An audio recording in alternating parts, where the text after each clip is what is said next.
Bonjour à tous, j'espère que vous allez bien. Aujourd'hui, on ne va pas rouler. Excusez-moi, je dis bonjour. Aujourd'hui, nous allons parler des taxis canadiens.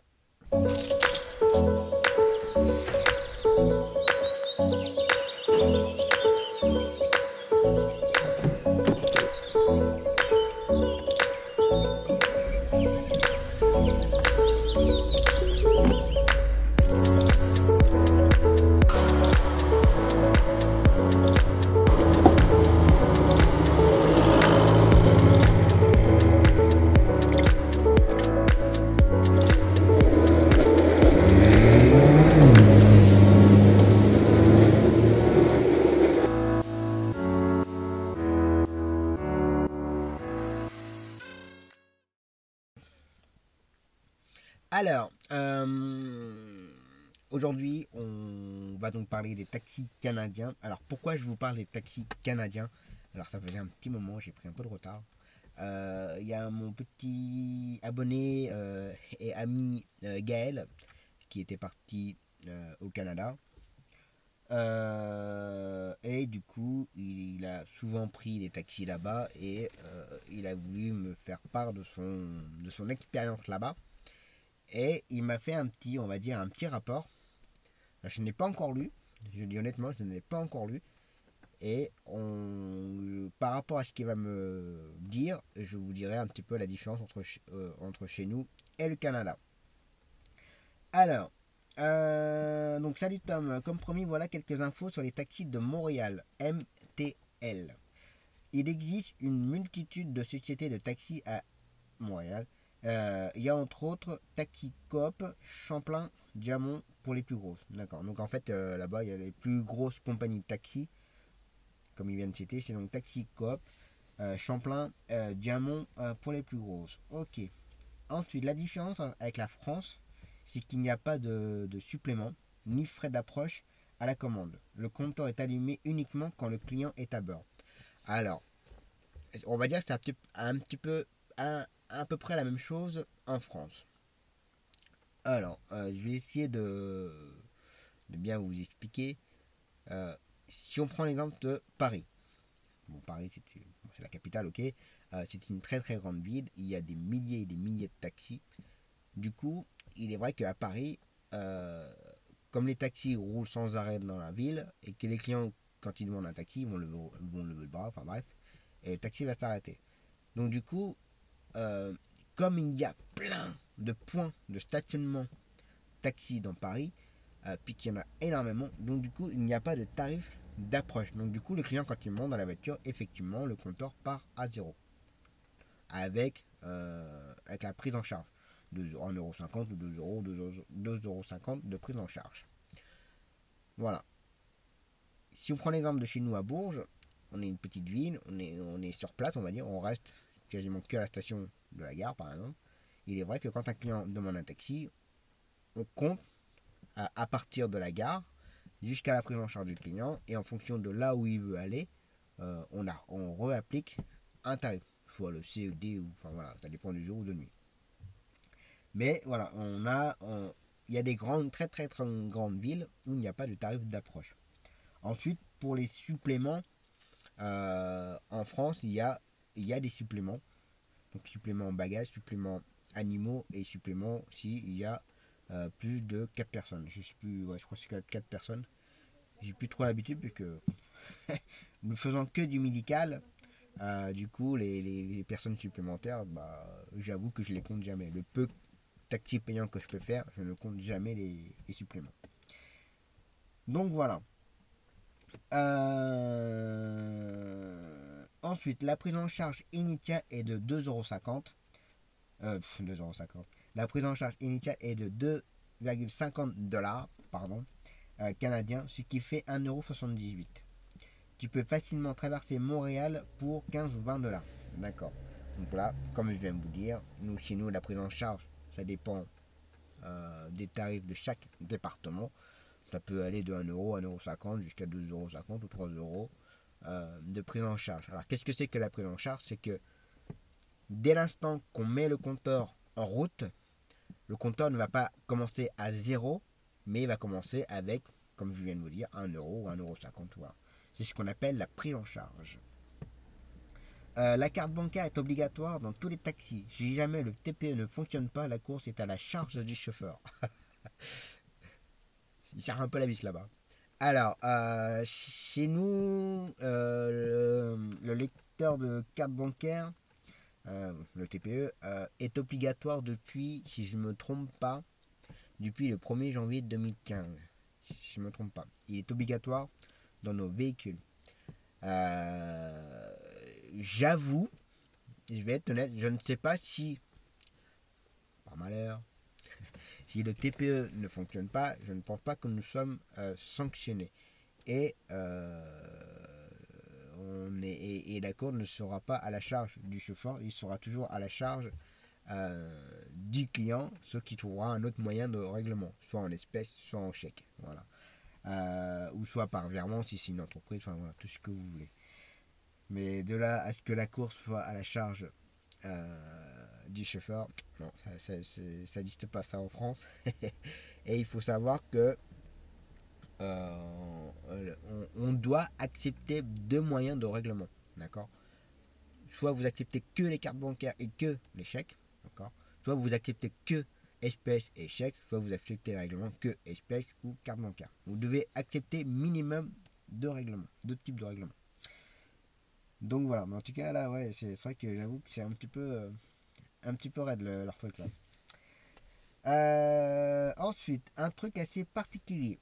Les taxis, bonjour, ces taxis-là, alors il y a des photos là, donc je ferai défiler des photos. Ces taxis-là, on voit en pièce jointe, sont les seuls autorisés à pouvoir charger à l'aéroport de Montréal. Alors, s'ils sont les seuls à pouvoir charger à Montréal, ça veut dire qu'ils doivent avoir, alors je sais pas, peut-être qu'il va me le dire après dans la suite, mais ça trouve ces taxis-là sont les seuls à posséder des autorisations de stationnement à l'aéroport, et du moins à Montréal, et que les autres taxis n'ont pas l'ADS à Montréal. Je prends un exemple, à Bourges, on est 22 taxis à Bourges, nous sommes donc 22 à la gare. Alors on n'est pas les 22 ne font pas partie non plus de la centrale. Alors à la centrale ils sont 17 je crois maintenant, et les 5 autres, dont moi, on est totalement indépendant de la centrale, mais par contre, nous pouvons aller dans la file d'attente des taxis à la gare. Par contre, un collègue qui habite, je dis une bêtise, mais à 5 km de Bourges et sa licence est à, je dis une bêtise, je sais pas, à Havre par exemple, ce taxi de Havre, avec sa licence de Havre, il n'aura pas le droit d'aller charger à la gare, et encore moins d'aller dans la file d'attente des taxis. Il peut bien entendu aller chercher un client à la gare si c'est un client qu'il le connaît et que ce client-là lui a réservé auparavant. D'accord. Faites bien attention à ça. Donc voilà. Ensuite, chaque couleur de voiture correspond à une société de taxi en activité sur Montréal. Pour pouvoir charger à l'aéroport, il faut que ton numéro de licence soit tiré au sort. Une fois que c'est fait, il faut faire repeindre ta voiture en couleur. What? D'accord. Je relis. En fait, chaque couleur de voiture correspond à une société de taxi en activité sur Montréal. Pour pouvoir charger à l'aéroport, il faut que ton numéro de licence soit tiré au sort. Une fois que c'est fait, il faut faire repeindre ta voiture en couleur. D'accord, donc je voudrais bien savoir comment il procure, si c'est payant, pas payant. On verra s'il le précise après. Donc on prend un exemple. Si on imagine il y a une licence à Bourges avec la gare de Bourges, et si on imagine on tire au sort avec une licence, je sais pas, je vais dire une bêtise, mais à Vierzon, si je tire au sort, si à Bourges les taxis sont blancs et à Vierzon les taxis sont, je sais pas, noirs, si je tire au sort et je dois aller à Vierzon, travailler à Vierzon, la voiture, il faudra qu'elle soit repeinte ou changer de voiture pour que ça soit noir. Alors je sais pas tous les combien de temps, j'espère que ça a une durée. Bon, si c'est toutes les semaines, ça ne vaudra pas le coup à mon avis, mais je pense que tous les ans, ou tous les 2-3 ans, on va voir s'il en reparle après. Mais ouais, c'est assez particulier en fait. Parce que en France, on achète la licence. Comme moi, j'ai acheté la licence à Bourges. Bah, tant que je vais exercer, tant que je vais y rester, je vais garder ma licence et la voiture. que je prenne une Peugeot, une Citroën ou une Audi, tout ce que vous voulez, et qu'elle soit blanc, noir, vert, marron, tout ce que vous voulez, ça ne change ça ne change strictement rien du tout. Et il faut savoir d'ailleurs qu'en France, on n'a aucune, mis à part les entreprises privées, mais il n'y a aucune compagnie importante où les couleurs sont imposées, comme à New York, les voitures, les taxis de New York sont tous jaunes, d'accord. Bah, en France, non, vous ne verrez pas ça, pour l'instant, non. C'est juste vraiment des sociétés où ils font 3 ou 4 salariés, ils ont tous le même véhicule, même couleur. Parce que c'est pour montrer l'image de l'entreprise. C'est comme les entreprises de bâtiment, par exemple. Annuler Corbeil. Et voilà. J'ai failli supprimer son message. Voilà. Ensuite, alors ta voiture aux couleurs de ta société et faire ajouter bonjour sur les portures. Ah oui, il y avait la suite puis qu'il avait mis un paragraphe. Alors, une fois que c'est fait, il faut faire repeindre ta voiture aux couleurs de ta société de taxi et faire ajouter, entre guillemets, bonjour, c'est le nom de l'entreprise. Sur les portières, il faut compter plus ou moins 1000 $, soit 700 €, et ce n'est qu'une fois que tout cela est fait que tu peux charger à l'aéroport. J'ai pas pu m'empêcher d'imaginer ton lion transformé en taxi bonjour. Ok. Donc bah voilà, du coup on a le prix. Ok, mais j'aimerais bien savoir s'ils peuvent changer, tous les combien de temps ils peuvent changer, s'il y a un temps minimum. Ce serait intéressant si jamais il y a des taxis canadiens qui regardent la vidéo, qui n'hésitent pas à laisser des commentaires et à me dire, à me rajouter des informations supplémentaires et me dire ce qu'ils en pensent en fait. Ensuite, il y a quelque chose qui m'a surpris aussi. Normalement, quand le taxi est libre, le lumineux est allumé. Alors, je vais dire oui. Il arrive cependant parfois que des taxis avec lumineux éteints acceptent de te charger et ne se mettent en service qu'une fois que tu es à bord. Alors, en France, j'ai envie de te dire qu'on n'a pas le droit. Dès l'instant que tu démarres ta voiture, on imagine, je prends toujours mon exemple, je suis chez moi, ma voiture est dans mon garage. Dès l'instant que mon véhicule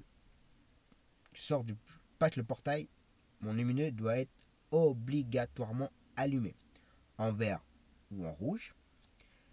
Mais si, du fait que j'habite à l'extérieur de Bourges, je ne suis pas donc dans ma zone de stationnement, donc mon lumineux doit être obligatoirement allumé en rouge, en occupé, parce que je ne suis pas dans ma zone de stationnement.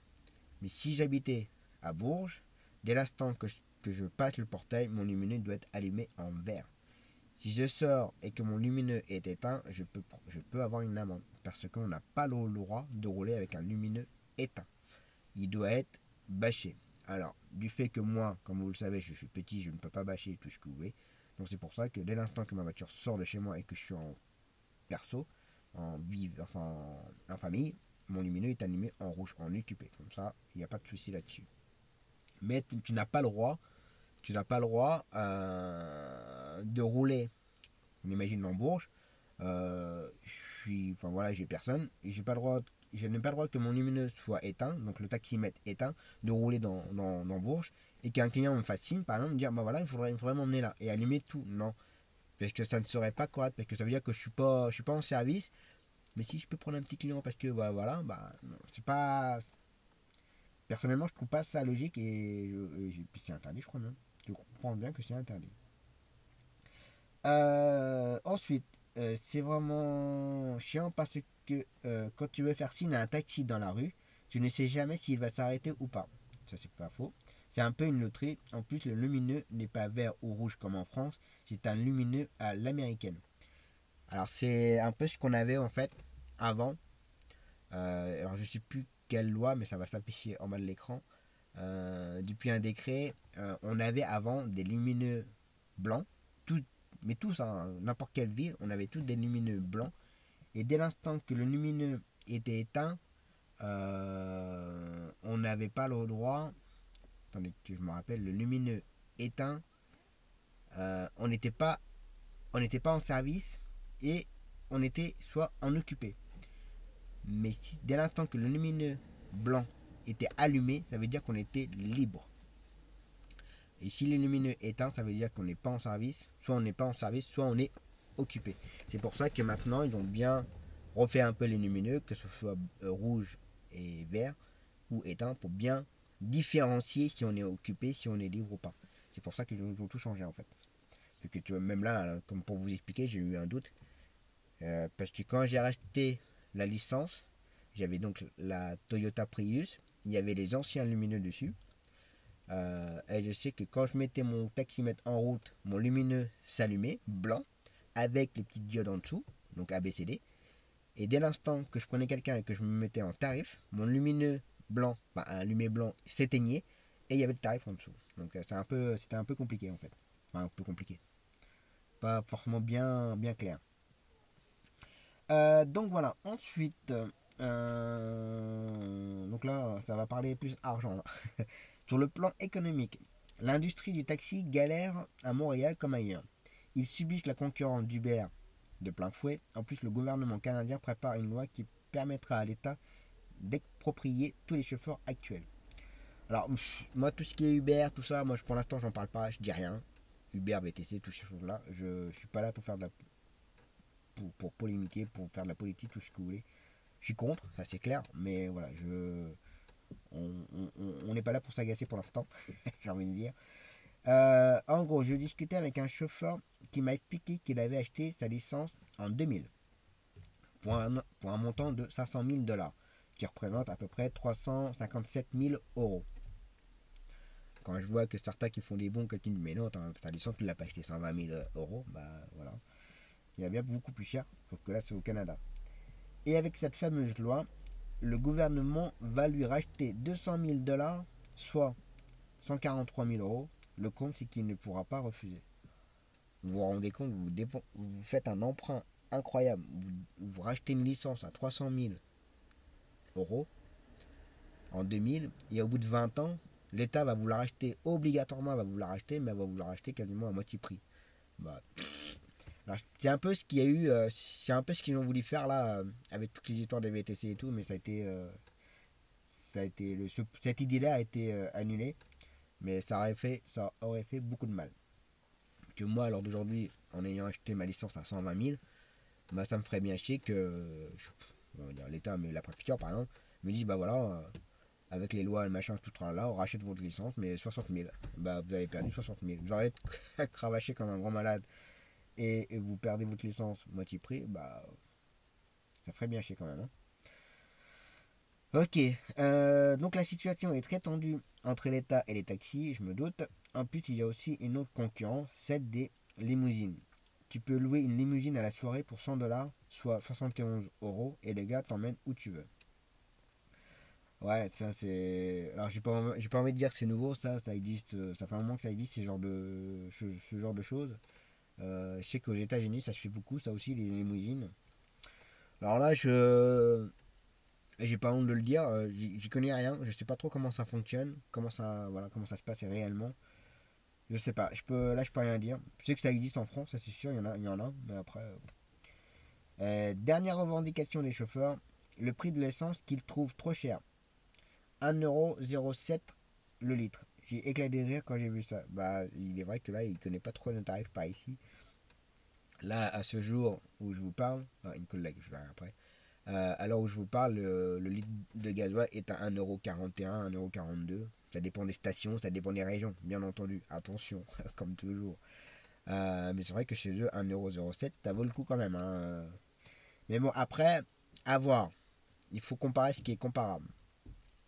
Nous, mais ça j'en parlerai dans une prochaine vidéo, peut-être pas maintenant, mais au début de l'année prochaine. Il faut savoir qu'on paye 1,47€. Tout le monde, d'accord. Et entre guillemets, attention, les professionnels de la route, on a ce qu'on appelle la détaxe du carburant. Donc on récupère une partie de l'argent. Enfin, une partie de ce qu'on a dépensé en gasoil. Mais attention, vous dites pas, ah bah ça va, hein. Non. C'est pour ça que je vous ferai une vidéo et je vous expliquerai réellement comment ça se passe. Donc du coup, avec entre nous 1,40€ et eux 1,07€, ici, eux, ils n'ont pas la détaxe de carburant. Parce que la balance se fait à peu près pareil. C'est à comparer. Enfin, faut calculer en fait. Voilà, j'espère que ça pourra être utile. Bah, en tout cas, Gaël, merci beaucoup pour tes explications. Ça explique un peu comment ça fonctionne dans les autres pays. C'est fort intéressant. J'ai beaucoup aimé ton mail, en découvrant en même temps que vous d'ailleurs.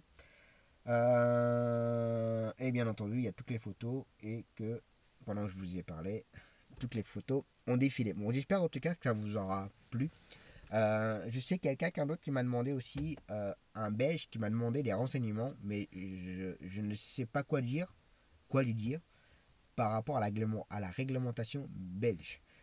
Comment on devient chauffeur de taxi en Belgique, comment on obtient une licence en Belgique, quelle est la réglementation locale nationale en Belgique. S'il y a des taxis belges qui me regardent, je serais intéressé qu'ils me donnent tous les renseignements et je ferai aussi une vidéo pour comparer entre la France et la Belgique. Là, je viens de faire une comparaison, voilà, entre le Canada et chez nous. Alors, je pense qu'il n'y a pas tout, on n'a pas tous les renseignements. Gaël, il a fait comme il a pu. Il était là-bas, je pense, en vacances.